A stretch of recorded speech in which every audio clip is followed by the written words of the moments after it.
Disculpen. Estamos en Hechos 14. El título de la plática de hoy es La tentación del culto al líder. Una tentación, una de las tentaciones muy recurrentes, muy frecuentes, la tentación del culto al líder. Comenzamos en el verso 8 del capítulo 14. Cierto hombre de Listra estaba sentado, imposibilitado de los pies, cojo de nacimiento, que jamás había andado. Se hace la referencia a este hombre porque Dios le va a sanar. Y va a ser una sanidad tan evidente que el texto nos deja claro que era cojo de nacimiento.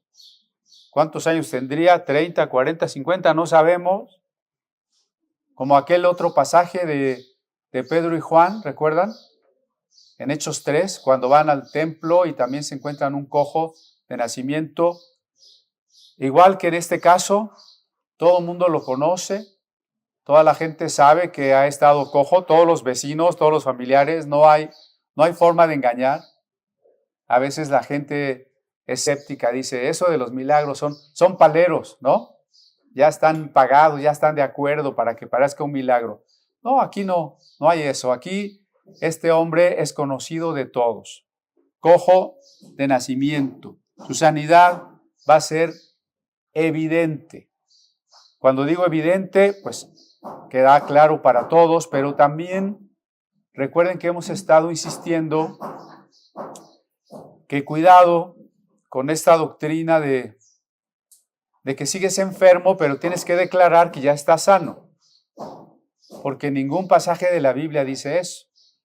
Cuando el Señor Jesús o los apóstoles o cualquiera a quien Dios usa para un verdadero milagro, no me gusta la palabra usar, cuando Dios nos permite colaborar con Él y obra Él un milagro verdadero, el milagro es evidente, es instantáneo. Nada de que vete confesando que aunque estás enfermo, tú digas que estás sano y quién sabe si de aquí a un mes, 2 meses, 3 meses ya estés sano. Eso es un engaño. No así, no son los relatos de la Biblia. En el verso 9 dice que el hombre cojo, el hombre imposibilitado de los pies, hoy con este lenguaje de la cancelación, dirían que este hombre de capacidades diferentes, hay que decir las cosas como son. Hace ratito, mientras cantábamos, estaba yo pensando cuántas mentiras están surgiendo en nuestra época y están avanzando a límites absurdos. Por ejemplo, en Estados Unidos acaban de invadir un museo de antropología porque están en contra de la descolonización y dicen que no se debe de decir América. En Inglaterra, la universidad o una universidad ha decidido no ver más filosofía de Platón, Aristóteles, ninguno de esos, porque es colonialismo. Ahora van a ver supuestos filósofos chinos o africanos y sobre todo de ideología de género y feminismo. Son absurdos, ¿no? El problema es que las generaciones de los que ahora son pequeños no tienen los elementos para ver el absurdo. Y entonces yo me pregunto, cuando ellos sean adultos y hayan crecido con esas ideas, sin poderlas contrastar con ninguna otra cosa, ¿qué van a pensar? ¿Qué van a creer? Y me preocupa especialmente los cristianos, porque a veces yo veo a cristianos despistados, verdaderamente despistados. Ya ven que el Face es un lugar de chismes, ¿no? Y luego veo que alguien le pone me gusta a algo que digo, qué incoherencia. Este es un hermano y le está poniendo me gusta a una cosa incoherente con el cristianismo. Lo pongo como ejemplo de que no estamos atentos con un pensamiento crítico para decir si algo está de acuerdo con la Biblia o no. Por ejemplo, esto que ahora la gente le llama un lenguaje de la cancelación, un movimiento de la cancelación. No digas nada que pueda ofender al otro. Es como una generación de idiotas, ¿no? Cualquier cosa ofende al otro. Entonces, la libertad de expresión y la libertad de decir la verdad se ha perdido. Eso no es un avance, eso es un retroceso. Bueno, entonces este cojo, no de capacidades diferentes, sino cojo, ¿verdad? Oyó hablar a Pablo. ¿Qué hablaba Pablo? El Evangelio de Jesucristo. Pablo no hablaba de pactos. Si das dinero, Dios te va a sanar. Pablo no hablaba de cuán grande era él porque tenía la unción y entonces él podía hacer milagros. Pablo no estaba hablando acerca de él. Estaba viendo por la mañana a un predicador que dice que de él sale luz y que hay fotografías que le han tomado con el celular donde se ve cómo sale el fuego de él. Muchos predicadores se exaltan a sí mismos, ¿no? Ahí es donde empieza el problema del que estamos tratando ahora. Pablo, y lo sabemos por el contexto de todos los demás relatos y por sus propias cartas, Pablo está hablando del Evangelio de Jesucristo. Nada más. Hay que hablar de Jesucristo. ¿Cuál será el antídoto para esta tentación de idolatrar, de rendir culto al líder? De una vez ya lo estamos diciendo desde el principio, ¿no? ¿Cuál es el antídoto?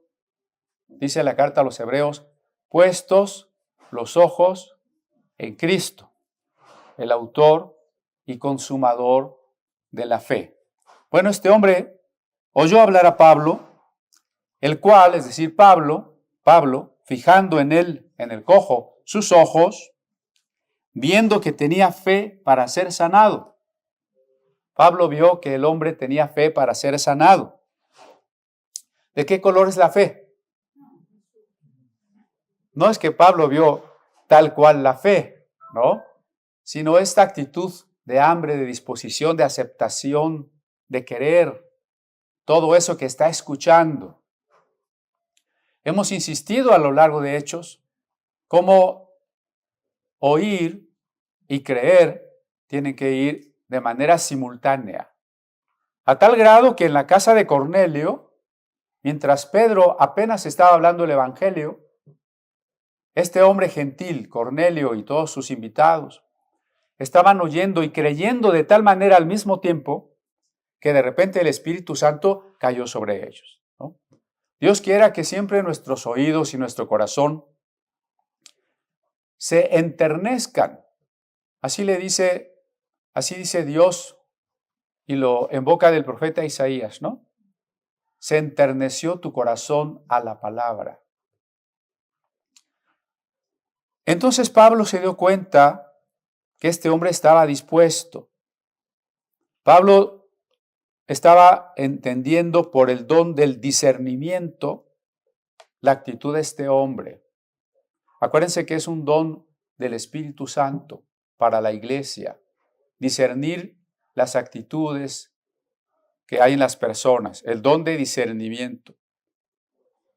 Y entonces Pablo, guiado por el Espíritu Santo, aquí pondría yo entre corchetes, guiado por el Espíritu Santo, verso 10, dijo a gran voz, levántate.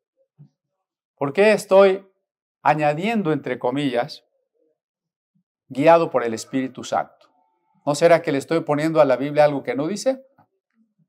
O por el contrario, todo el contexto de la Biblia nos muestra, el mensaje mismo esencial del libro de Hechos nos muestra que la iglesia tiene que caminar bajo la guía del Espíritu Santo, a la luz de la guía del Espíritu Santo. Y ya sabemos, y cuando hablamos del don de sanidades, y usted lo puede repasar en nuestros videos de Corintios, Samuel, que está allá en la cabina, ya en estas 2 semanas, terminó de editar todas las predicaciones de Corintios.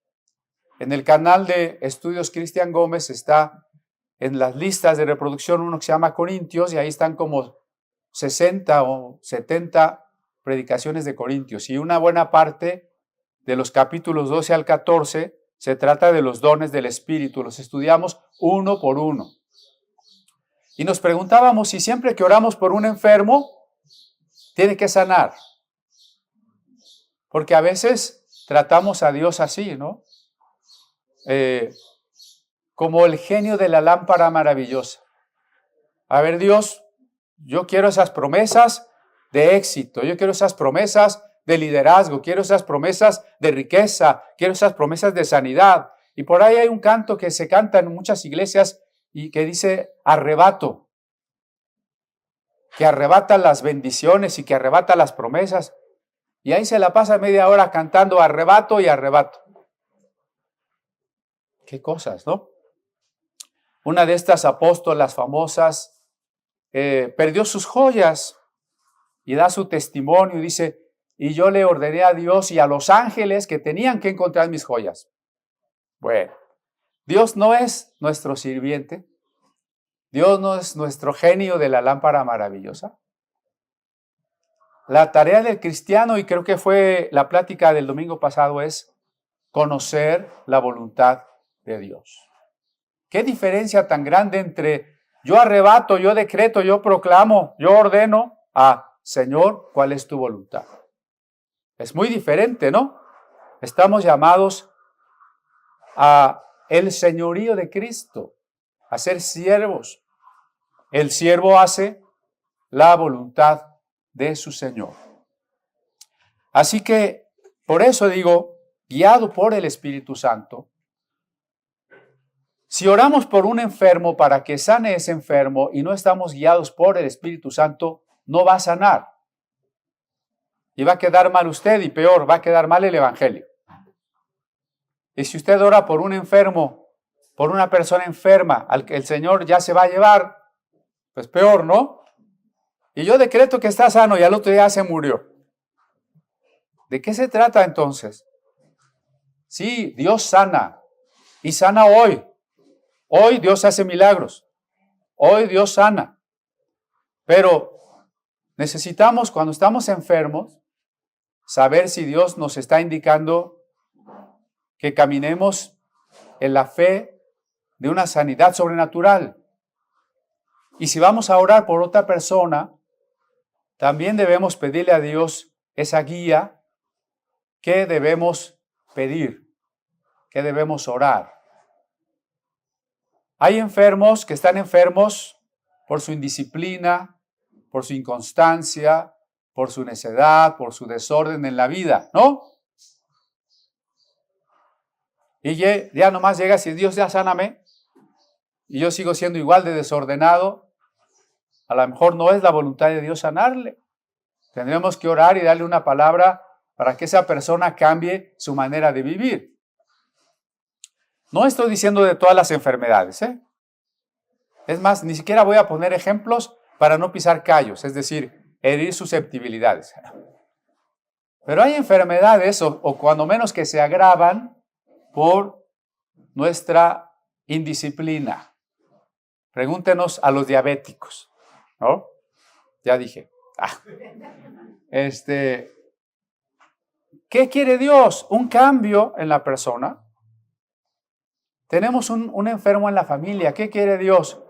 Que pidamos sanidad y en un minuto se acabe el problema, o quizá Dios nos está enseñando a cuidarlo y atenderlo en su enfermedad o en su incapacidad por 1 año, 2 años, 3 años. Hay que buscar cuál es la voluntad de Dios. Y si una persona se va a morir, acuérdense cuando el profeta Isaías llegó con el rey Ezequías y le dijo, prepara tu casa porque te vas a morir. Ay, hermano, pero ¿cómo le voy a decir eso? Pues si Dios te ha dicho que esa persona se va a morir, hay que avisarle. Pero va a sentir feo. Sí va a sentir feo, pero se va a preparar. ¿Prefieres que sienta bonito y no confiese sus pecados? A veces tenemos esta idea equivocada de que no digas eso, de que te vas a morir o que se va a morir. No digas eso. No va a pasar. Si porque creemos o no queremos que pase, no pasara, ninguno de nuestros seres queridos se hubiera muerto, ¿no? Bueno, cerremos el punto. Cuando vamos a orar por un enfermo, hay que saber qué quiere el Espíritu Santo. Por eso insisto, Pablo, guiado por el Espíritu Santo, con esa certeza que da la fe, a gran voz dijo, levántate. Porque aquí está el otro lado de la moneda, ¿no? Si el Señor nos está hablando, entonces sí tenemos que tener fe, decisión y valor. Pablo no dijo, ay, es mucho compromiso, voy a orar por ti. Señor, si es tu voluntad. Ya no pudo orar así porque Dios ya le había dicho que sí. Tampoco le dijo así quedito, levántate.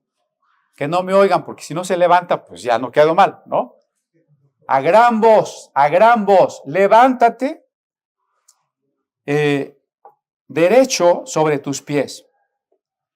Y efectivamente él tenía fe y saltó y anduvo. Esta es una sanidad, dijimos hace un momento, instantánea.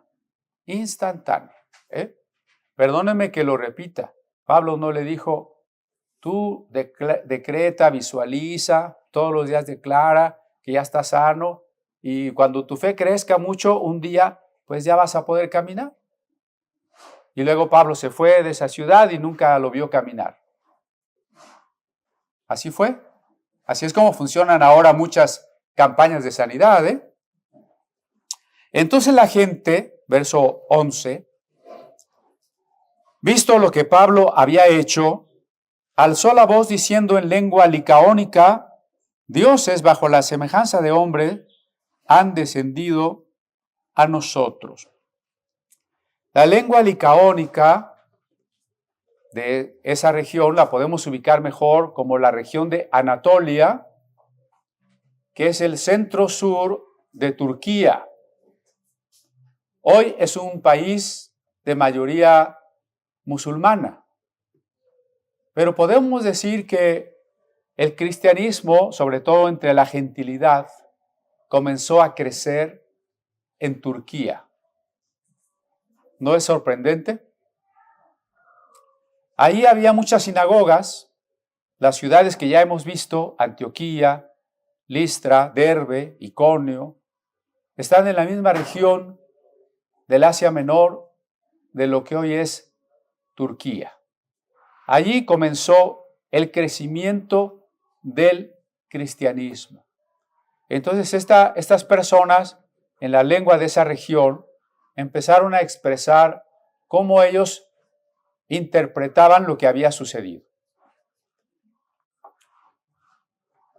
Quiero comentar que Turquía ha sido una región muy importante para el judaísmo y para el cristianismo. Solo algunos detalles, ¿no? No los quiero dormir. Por lo pronto, desde que el Imperio Romano de Occidente fue destruido, estoy hablando casi del año 500 después de Cristo, todo el Imperio de Oriente, con su capital en una ciudad de Turquía, que luego se llamó Bizancio, Constantinopla, Bizancio, dio 1000 años de cultura cristiana. Si ustedes van de viaje por allá, van a ver templos, van a ver libros, van a ver muchísimos vestigios de más de 1000 años de cultura cristiana en el Imperio Bizantino. Cuando los judíos fueron expulsados del Imperio Español en 1492, muchos de esos judíos se fueron a Turquía. Y incluso tenemos en nuestra biblioteca una Biblia aljamiada. ¿Eso qué quiere decir?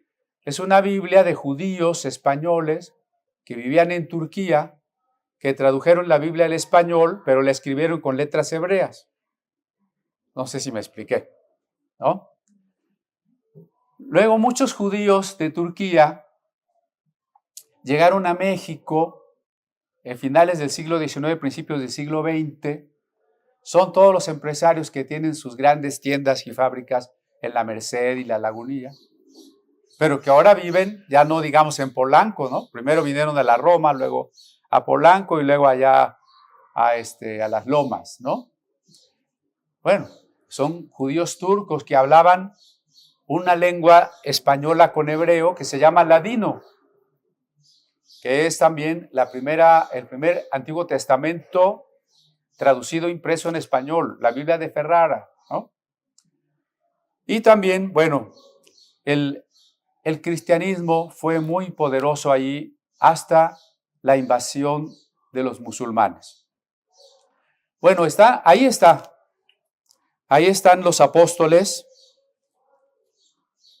en la ciudad de Licaonia, en la región de Licaonia, y entonces la gente dice lo siguiente: dioses bajo la semejanza de hombres han descendido a nosotros. ¿Por qué dijeron eso? Porque vieron la sanidad. La sanidad fue tan evidente, decíamos hace un momento, ¿no? Fue tan grandioso ver a un hombre que jamás había caminado, que de un momento a otro está brincando y caminando, lleno de alegría, con salud.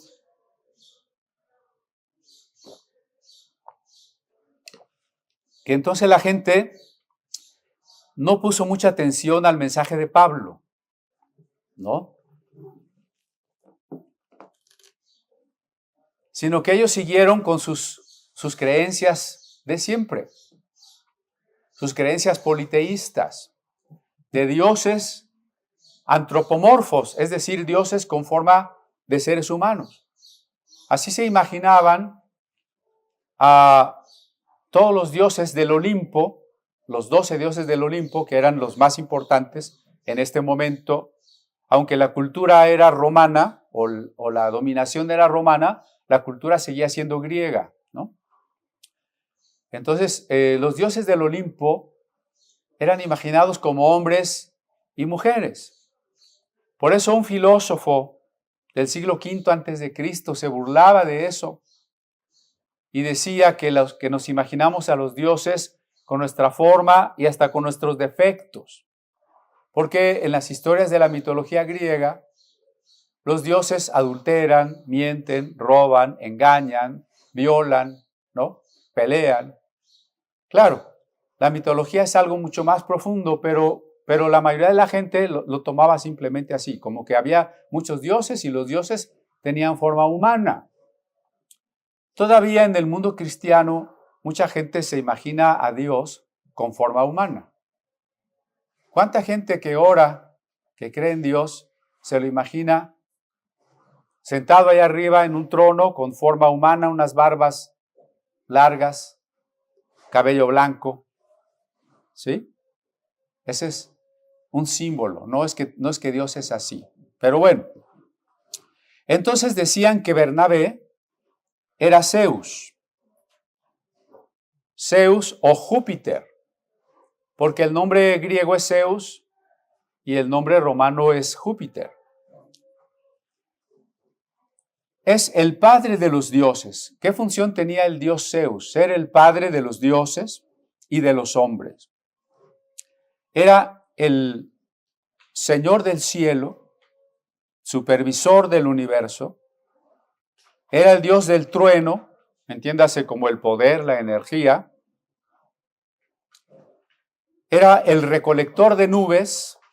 Esperemos que no nos llueva antes de que acabe el culto.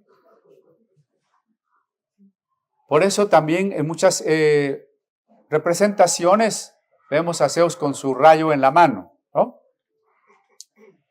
La palabra Zeus está en griego de una manera que llamamos nominativo, pero si lo pasamos a otro caso que se llama genitivo, se dice Dios. La palabra Dios es la misma palabra Zeus. Usted tiene que saber esto porque si no de repente le van a llegar los judaizantes y lo van a sorprender y le van a decir, es que Dios es Zeus. La palabra sí, pero el concepto no. El concepto cristiano de Dios, el concepto bíblico de Dios es otro. Las palabras pueden ser las mismas, es decir, los términos, pero no los conceptos. No la abstracción mental no es exactamente la misma, ¿sí? Entonces, este Dios es antropomorfo. Este Dios tenía muchos hijos porque se había juntado con muchas diosas y con muchas mujeres humanas, casi siempre con formas engañosas, ¿no?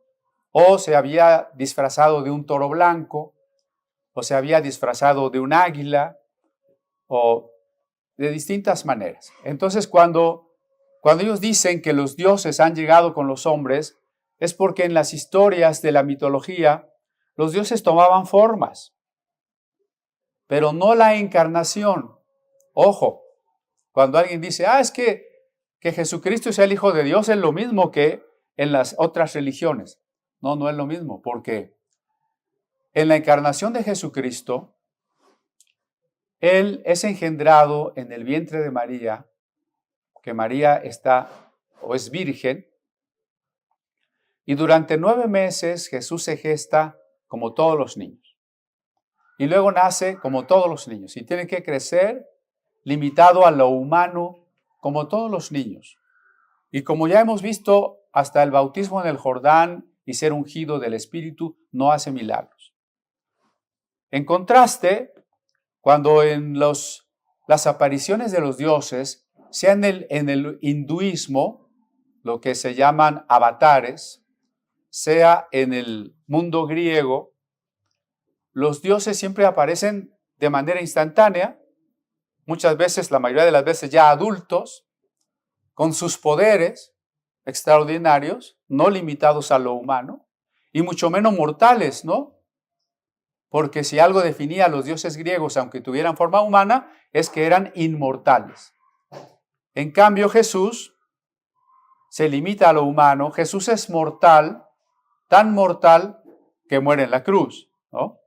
Entonces, no confundamos los que podríamos llamar avatares de los dioses paganos, que representan fuerzas de la naturaleza, con el Hijo de Dios, que no es una fuerza de la naturaleza, sino el creador de todas las cosas, y que efectivamente se hizo humano con todos los pasos, las etapas que tiene cada ser humano. Bueno, entonces decían, siguiendo con Zeus, la palabra Zeus viene a su vez de Diaeus, de la lengua del sánscrito de la India. A lo mejor de repente le digo muchas cosas raras, pero lo que pasa es que el español, el griego, hasta el ruso, el alemán, son de la familia lingüística indoeuropea. Por eso muchas palabras nuestras pues vienen de tan atrás como la lengua de la India, ¿no? En las lenguas de la India, Deus Pater significaba Dios Padre, y los romanos lo pronunciaron Júpiter. Entonces Zeus se consideraba el Dios Padre, porque dijimos Padre de los otros dioses, ¿no? Muy bien. Y a Pablo, ¿están conmigo? Verso 12, a Bernabé llamaban Júpiter y a Pablo Mercurio, porque este era el que llevaba la palabra. Mercurio era el nombre romano del nombre griego de ese dios, Hermes. Hermes. Bueno, Hermes era el mensajero de los dioses. Cuando los dioses querían enviar un mensaje, un sueño, una palabra, Hermes o Mercurio era el encargado. Tal vez ustedes han visto alguna representación de Hermes con su casco con alitas y sus sandalias con alitas y un caduceo que representa a un heraldo, ¿no? Y a veces con un morral donde lleva los mensajes. Muy interesante personaje. Se había vuelto también el dios de las fronteras. Ya ven que la gente tiene devoción por alguien que supone que le ayude, ¿no? ¿Quién tiene devoción por un santo que te ayude a encontrar esposo? ¿Quién tiene devoción? Bueno, hay santos de los ladrones, hay santos de las prostitutas, hay santos de los herreros, hay santos de los zapateros, hay Santa Cecilia de los músicos, ¿no? Y así. Bueno, también los dioses. Hermes era el dios de las fronteras, del comercio, y cosa curiosa, también de la astucia y de los ladrones.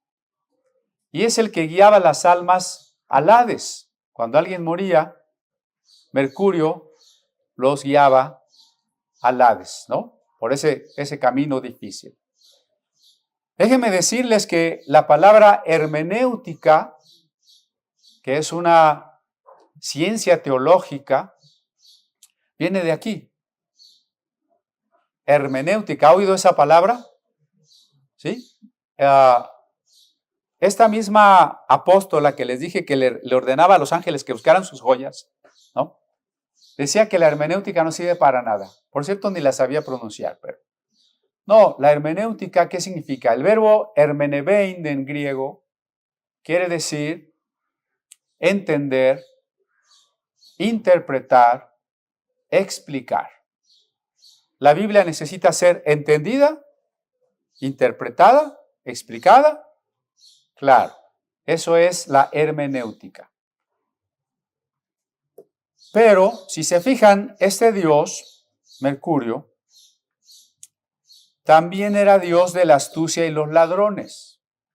Me parece que aquí el mito tiene una gran riqueza, porque la hermenéutica mal usada también puede quedarse como una mera retórica de la astucia, como una manera de robar e impedir la verdad.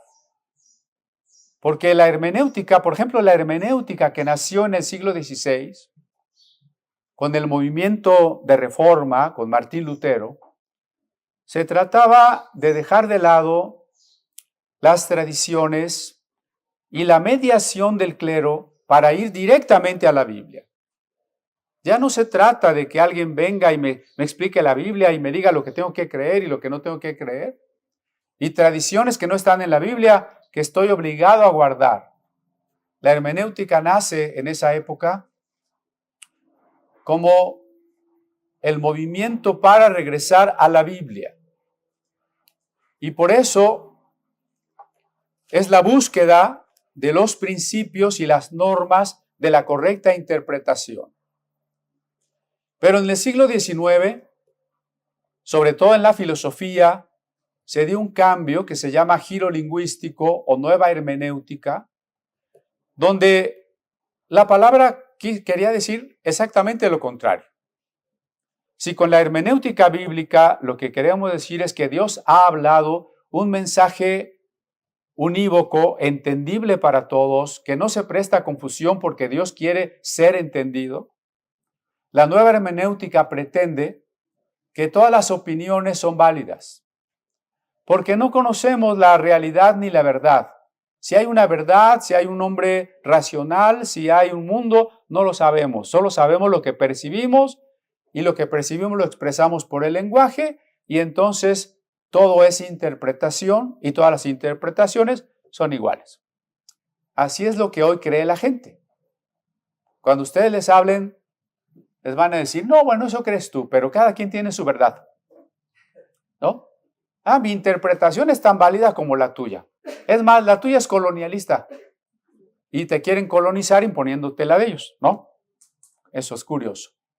Pero de ahí viene la hermenéutica. Entonces, Bernabé es el padre de los dioses y Pablo es Mercurio porque él predicaba. Y entonces, bueno, ¿qué sucede? Por lo pronto subrayemos que Mercurio, y esto es lo que perciben en Pablo los licaonios, es un politropos, es decir, alguien que tiene la habilidad de la palabra y de la elocuencia, que puede manejar muchas figuras de lenguaje, un politropos.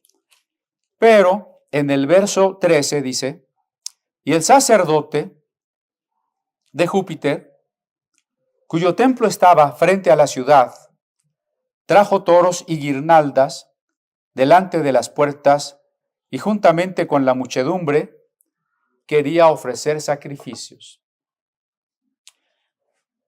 Entendible. Si ya llegaron los dioses, ¿qué hay que hacer?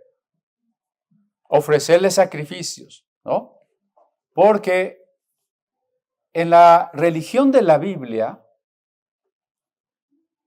más importante que los sacrificios es la actitud de nuestro corazón. Acuérdense cuando Isaías dice, ¿para qué me traes sacrificios? ¿Para qué guardas los sábados, las fiestas, sangre de toros?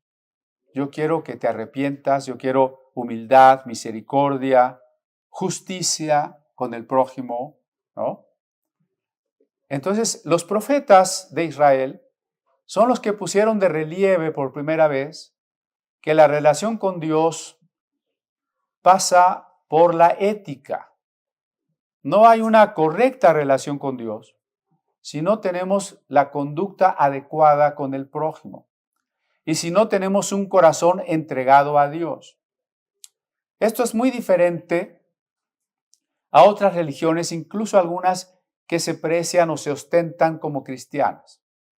Perdonen que diga nombres, pero, por ejemplo, en Pare de Sufrir. En Pare de Sufrir nunca le van a decir arrepiéntanse. En Pare de Sufrir solo le van a hablar de que su problema tiene solución. Solo de eso. Claro, ¿por dónde pasa la solución? Por la ofrenda, ¿sí? Pero nunca le van a decir que se arrepienta. De la misma manera, si usted fuera, no, seguro usted no, alguien va a consultar a un brujo, el brujo no le va a decir, cambia tu corazón, arregla tu vida. No, le va a decir, ¿cuál es tu problema? Tal, yo te lo arreglo. ¿Que se fue tu esposa? Ahorita le hacemos un amarre y regresa. ¿Sí? Pero el brujo no le va a decir, ¿por qué se fue tu esposa? A ver, ¿qué culpa tuviste tú? ¿Qué tienes que cambiar? No le va a decir eso. Simplemente le va a solucionar el problema. Entonces así era el culto a estos dioses. Se trataba de que los dioses fueran propicios. Y la manera de que los dioses nos sean favorables es darles sacrificios, ¿no? En este caso, los toros, las guirnaldas o cualquier tipo de sacrificio que se ha acostumbrado a lo largo de la historia. Hoy hasta cohetes, ¿no? La fiesta de tal, cohetes. No sé en qué le servirán los cohetes a los santos, pero bueno. Cuando lo oyeron los apóstoles,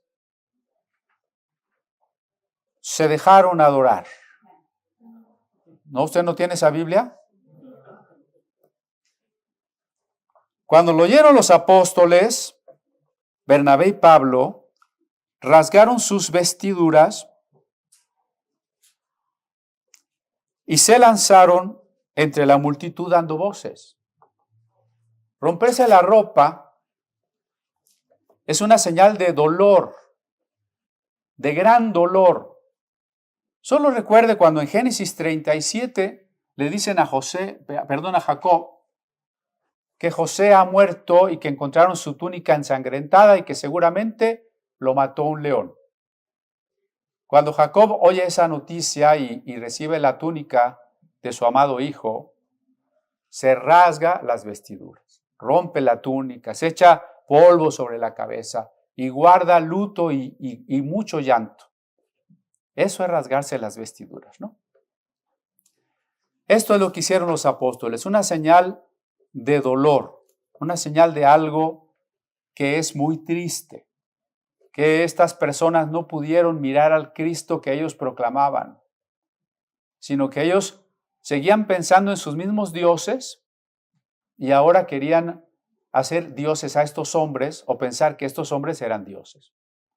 Claro, en estos tiempos ya estamos muy cerca del momento en que los emperadores se divinizan. Julio César fue el primer emperador que a su muerte fue considerado Dios. Estamos aquí a unos, ¿qué será? 15 años, cuando mucho, de que Nerón se divinice en vida y empiece la persecución contra los cristianos, ¿no? Divinizar a los seres humanos. Los romanos divinizaron a sus emperadores. La Alemania nazi divinizó a Hitler. Y hoy no estamos tan ajenos, piénselo. Mucha gente diviniza a sus gobernantes.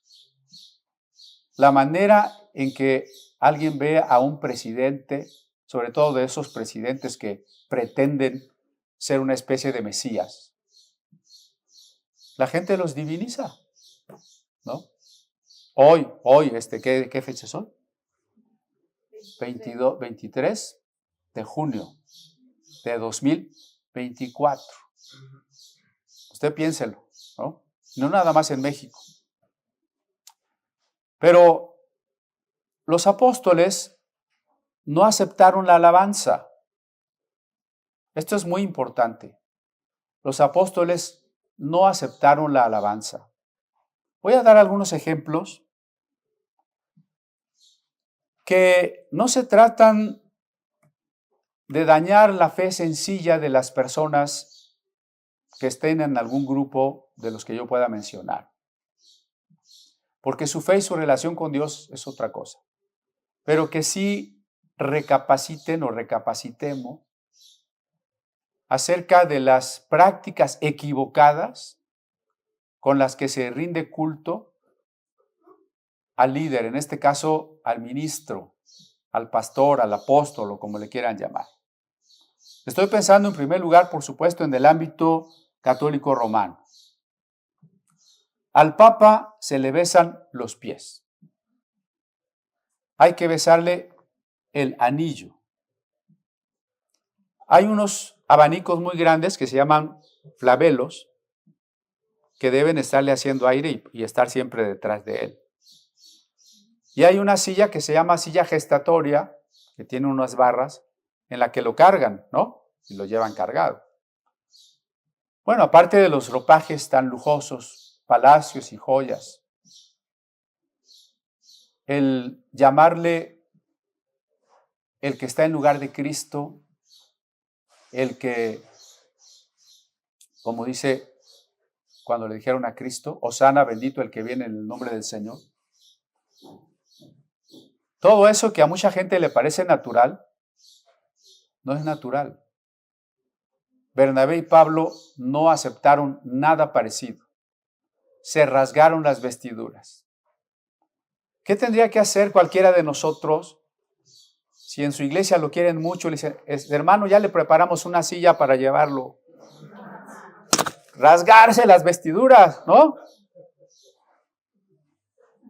Hay apóstoles hoy, supuestamente evangélicos, que han pedido que en señal de sujeción les besen los zapatos. O sea, no nada más el Papa, ¿no?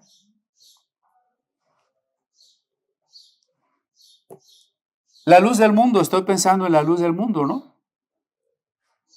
Su apóstol, que por cierto ahora está en la cárcel, es adorado. Algunos himnos hablan de él. Todos nuestros himnos hablan de Dios, de Cristo, pero muchos himnos de la luz del mundo hablan de su apóstol. Tuvimos una exposición de Biblias allá en su centro más importante, que se llama La Hermosa Provincia, en Guadalajara, un templo monumental, donde se reúnen hasta 100,000 personas en la plaza. Y esta exposición de Biblias que tuvimos con ellos coincidió con el cumpleaños del apóstol.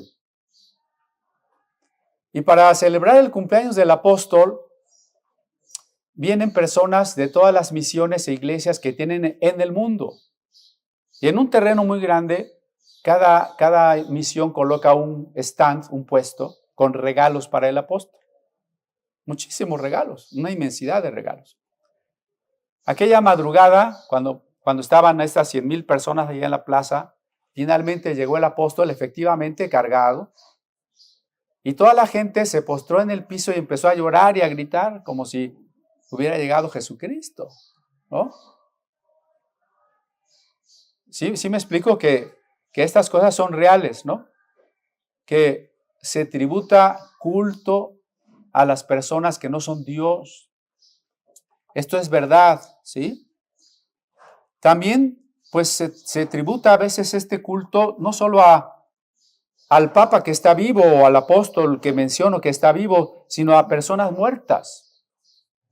Si esas personas muertas fueron buenos cristianos, eso no lo discutimos. Si ahora que están en la presencia de Dios, le dirán a Dios, Señor, bendice a tu iglesia, no lo discutimos.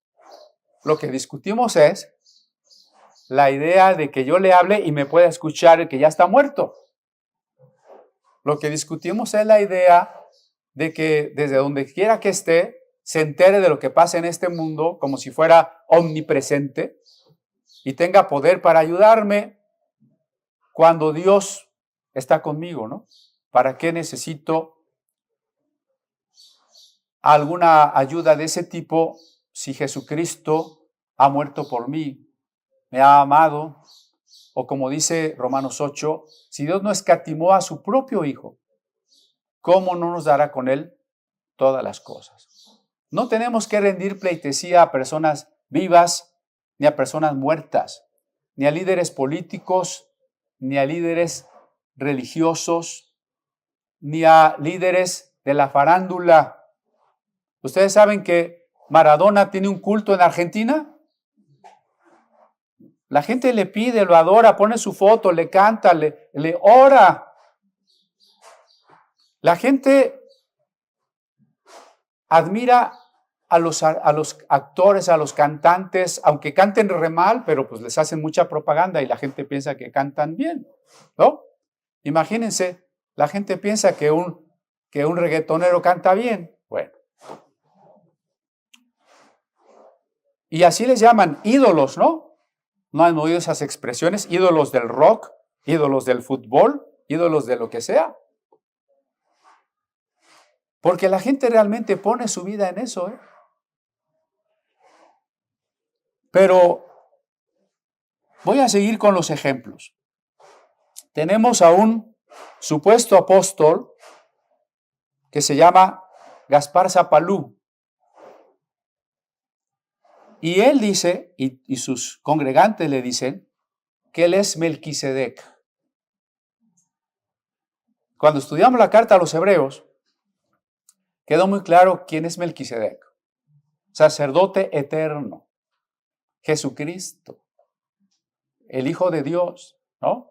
¿Cómo puedes decirle a un apóstol ignorante, por cierto, bastante ignorante, que él es Melquisedec? Hay un video donde le está diciendo a alguien, es que usted es Dios, yo veo a Dios en usted. ¿Qué hace Zapalú en ese video? Se queda sentado así muy satisfecho, ¿no? ¿Qué tendría que haber hecho? Pues rasgarse las vestiduras, ¿no?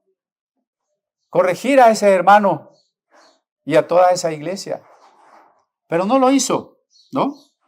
Al contrario, en sus predicaciones dice que él anda en las alturas y que cuando él anda en las alturas, nadie lo puede comprender y nadie le puede hacer compañía.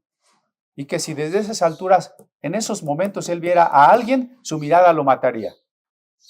Así de tremenda está la exaltación que él mismo se hace, ¿no? Y al igual que Benny Hinn, otro predicador, Benny Hinn, maldice a cualquiera que cuestione su ministerio. Benny Hinn lo dice con todas sus letras, ¿no? Cualquier persona que hable mal o que cuestione mi ministerio o mi tarea o mi persona, que sea maldecido. Hay que decir, por cierto, que Benny Hinn tuvo hace poco un arrepentimiento, que él de manera pública pidió perdón por haber predicado la doctrina de la prosperidad y por haber predicado todas estas cosas, ¿no?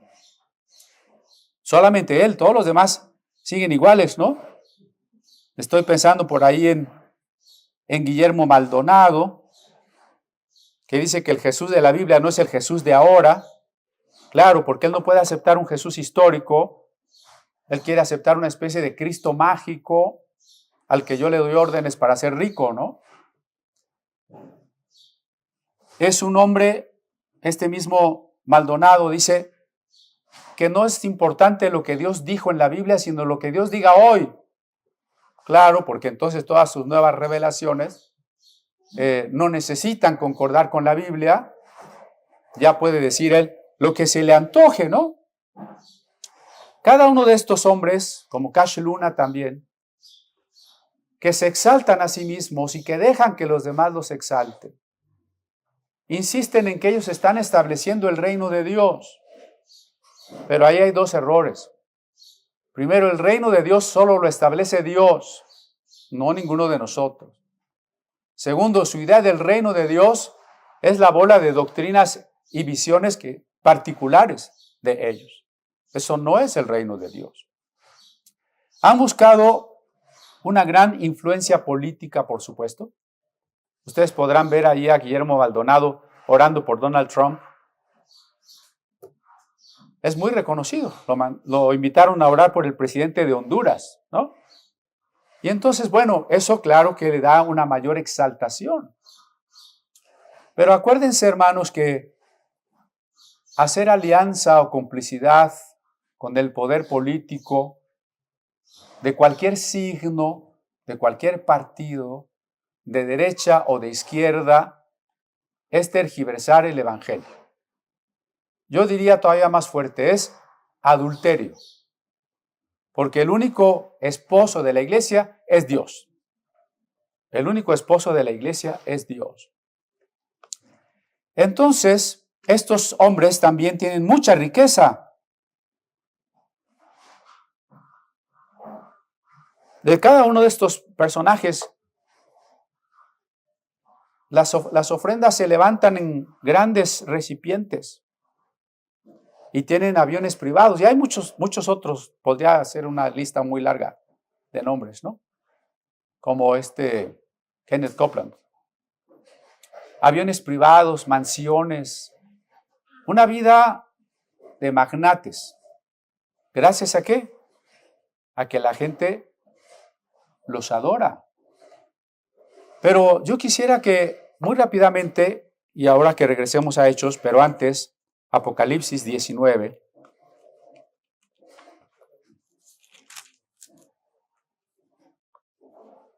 En Apocalipsis 19:10,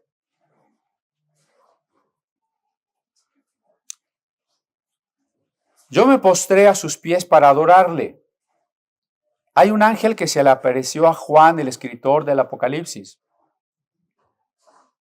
Y Juan, no sé, en ese momento se despistó. ¿Qué le pasó a Juan? Como judío, como cristiano. O quizá lo platica precisamente para mostrar lo que no hay que hacer. Pero dice, yo me postré a sus pies, es decir, a los pies del ángel, para adorarle. Y él me dijo, mira, no lo hagas, yo soy consiervo tuyo y de tus hermanos que retienen el testimonio de Jesús. Adora a Dios. Adora a Dios. Cualquier adoración, bueno, quizá el primer problema es que la gente va a decir, es que no es adoración. Es como el alcohólico que dice, no soy alcohólico, ¿no? Por favor, piénselo. En la primera reacción, el primer problema va a estar en que usted diga, no es adoración. Lo es. Desde el momento en que tenemos nuestra confianza, en el sentido de fe, desde el momento en que lo vemos como la suprema autoridad aún sobre la Biblia, desde el momento en que estamos buscando rendir honores más allá de lo normal, estamos cayendo en la idolatría. Desde el momento en que perdemos la capacidad crítica, en el momento en que ya no podría yo poner en cuestión nada de lo que diga el predicador, porque es el predicador, el ungido de Dios, en ese momento ya es idolatría. Todo lo que alguien predique, usted, cada uno de ustedes sin excepción, tiene la obligación de ver si está aquí o no está aquí. Lo que yo diga cada domingo, usted tiene la obligación de ver si lo dije conforme a la Biblia o no. ¿De acuerdo? Y cuando le diga que me bese los zapatos, ya no venga. ¿Sí? Porque Eso sería adoración. De verdad que puedo multiplicar los casos y el tiempo relatándoles los muchísimos absurdos que se dan en estas cosas, pero no es lo más importante. Adora a Dios, le dice el ángel, yo soy un consiervo. Esta es la misma actitud de Bernabé y Pablo allá en el libro de Hechos, ¿no? Romperse las vestiduras y entonces en el verso 15, varones, ¿por qué hacéis esto? Nosotros también somos hombres semejantes a vosotros. El que cree que es el único que tiene la solución en la política, el que cree que es el único que tiene la doctrina en el cristianismo, el que cree que es el único que tiene la revelación y la mayor unción, ya está mal. ¿Cuál es la actitud que debemos tener todos? Somos hombres semejantes a vosotros. O sea, todos somos ¿qué? Iguales. Todos somos hermanos. Todos somos iguales. ¿Qué os anunciamos? Que de estas vanidades, ¿por qué le llama vanidades? Porque la palabra viene de aquello que no tiene esencia, de aquello que no permanece. Esta fe en dioses que no existen, en estatuas que no ven, en estatuas que no hablan, es una vanidad. Es decir, cuando yo busque la ayuda, va a ser aire, no voy a encontrar nada. Puede traducir vanidades como aire, como cosas que no se pueden tocar, que no tienen realidad. De estas vanidades os convirtáis al Dios vivo, que hizo el cielo y la tierra y el mar y todo lo que en ellos hay. Note el contraste entre paganismo y la fe en Dios. ¿A qué le llamamos paganismo? A considerar divino cualquier cosa que no es Dios.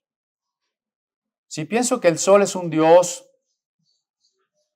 que el mar es un Dios, en el caso de los griegos, ¿no? Poseidón era el mar, era la diosa, era con H, diosa de la tierra, Plutón, dios de los infiernos.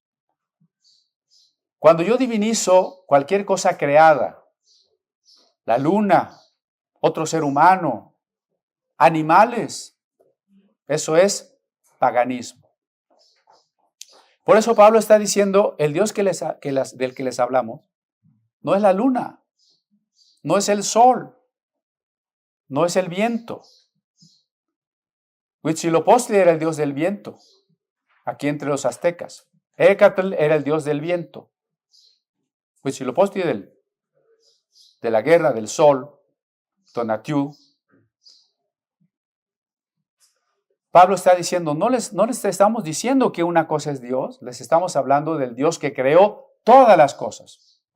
Un Dios trascendente a todo lo material, a todos los objetos. Un Dios que está más allá de cualquier cosa limitada y material.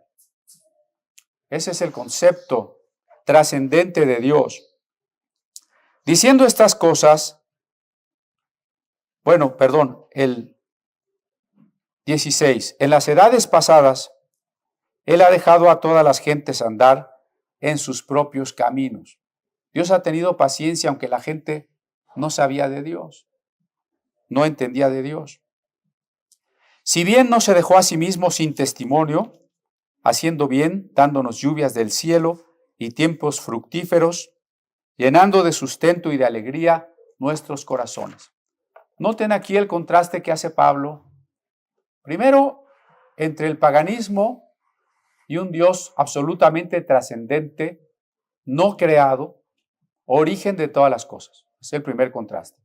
El segundo contraste que hace Pablo es entre la revelación especial y la revelación natural. Dice, en otro tiempo la gente no ha tenido la revelación especial, o sea, no tenía la Biblia, ni siquiera la ley de Moisés, menos el Evangelio. Pero Dios no dejó sin revelación a la gente. ¿En qué consistía esa revelación? Aquí dice, haciendo bien, dando lluvias, sustento, alegría a los corazones. Como lo dirá el propio Pablo, en la carta a los Romanos, por las cosas creadas podemos inferir la existencia de Dios.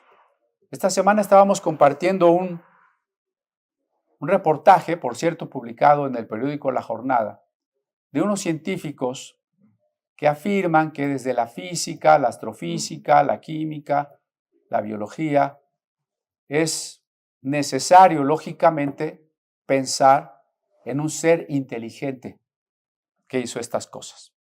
Y no era un artículo cristiano, ¿no? Eso se llama revelación natural. Pablo dice, no tenían la revelación del Evangelio, pero tenían la revelación natural. Ahora les estamos hablando de ese Dios.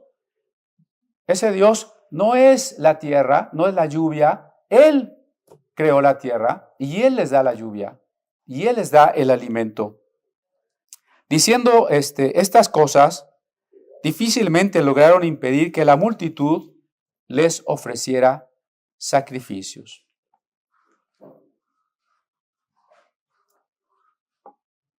A veces el problema es que la gente no quiere dejar sus maneras de pensar, ¿no? Uno se imaginaría, bueno, yo le voy a explicar en dónde está el error. La gente no quiere reconocer ni siquiera que es un error. Y tampoco lo quiere dejar. Algunos se convirtieron, porque efectivamente allí quedó una iglesia. Pero la mayoría de la gente no quiere dejar su idolatría. El problema del tiempo que estamos viviendo no es solo que haya unas ideologías equivocadas que ya rayan en lo más absurdo. El problema es que la gente no las quiere dejar. Les gustan, son sus tradiciones. La vez pasada hablábamos de la tradición, ¿no? Las personas aman sus tradiciones, sin valorarlas simplemente porque son sus tradiciones. Nosotros no podemos comprometernos con nada que no sea la justicia de Dios. Ni siquiera con la familia, ¿eh? Hay padres, incluso puede haber jueces o políticos.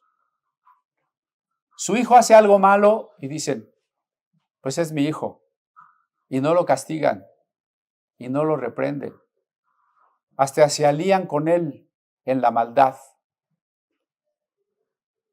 Eso está mal. Tampoco nos podemos aliar con ninguna filosofía ni con ninguna injusticia que contravenga la palabra de Dios. Estos hombres, dice en el 19, vinieron unos judíos de Antioquía y de Iconio, de las dos ciudades anteriores, de donde los habían corrido, ¿se acuerdan? Ahora estos judíos también vinieron acá. Se enteraron de que los apóstoles seguían predicando. Déjeme regresar tantito, no me tardo ya. En el verso 14, ¿cómo empieza el verso 14? Cuando lo oyeron los apóstoles. ¿Por qué quise subrayar esta frase? Que ahora estoy diciendo que se enteraron que los apóstoles seguían predicando. Porque cristianos tradicionalistas dicen que ya no hay apóstoles. Cuidado, por un lado yo he hablado del abuso actual de falsos apóstoles. Incluso me atreví a dar algunos nombres, ¿no? Pero el otro extremo es de los tradicionalistas que dicen que hoy no hay apóstoles, que solo hubo 12. Si solo hubo 12 y Bernabé y Pablo no eran de esos 12, ¿por qué se les llama aquí apóstoles? Es un tema que ya platicamos desde el principio del estudio de Hechos, pero solo repásenlo. Apóstol quiere decir enviado, digamos, a evangelizar. ¿Bernabé y Pablo estaban enviados a abrir iglesias, a llevar el evangelio? Sí. Eso es un apóstol verdadero. No el que pide tanto dinero. No el que te maldice si no le obedeces en todo. Un apóstol verdadero es el que ha salido a evangelizar donde no hay evangelio.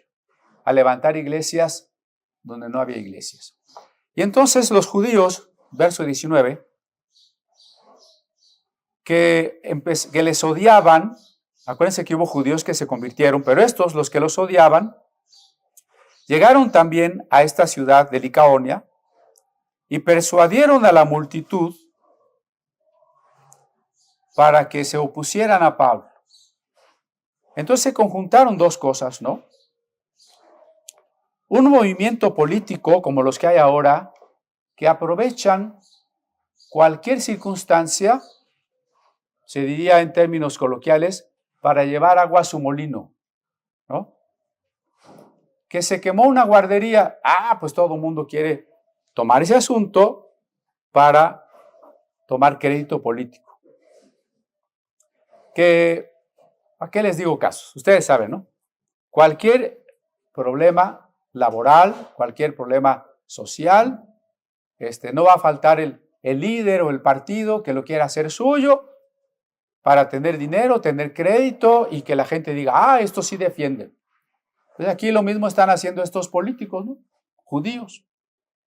Llegan y el otro factor que se une es que la gente está molesta porque le rechazaron sus tradiciones, sus creencias de Mercurio y de Zeus o de Júpiter, ¿no?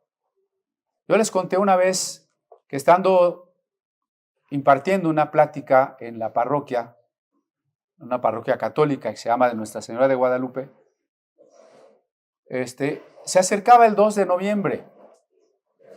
Y no fui yo, por cierto, fue el sacerdote el que le dijo a los feligreses que dejaran eso de emborracharse en el panteón, porque no era cierto que los muertos venían a tomar pulquito y todas esas cosas, ¿no? Era el sacerdote. Y la gente se le opuso y lo empezó a atacar y le empezó a discutir. Usted nos quiere quitar nuestras tradiciones. Claro, yo salí en apoyo al sacerdote, pero les cuento eso, la actitud de la gente. No me quites mis tradiciones, ¿no? Entonces se juntaron esas dos cosas. El aprovechamiento político de los judíos y la molestia de la gente que veía su religión relegada. Y entonces apedrearon a Pablo y lo arrastraron fuera de la ciudad pensando que estaba muerto.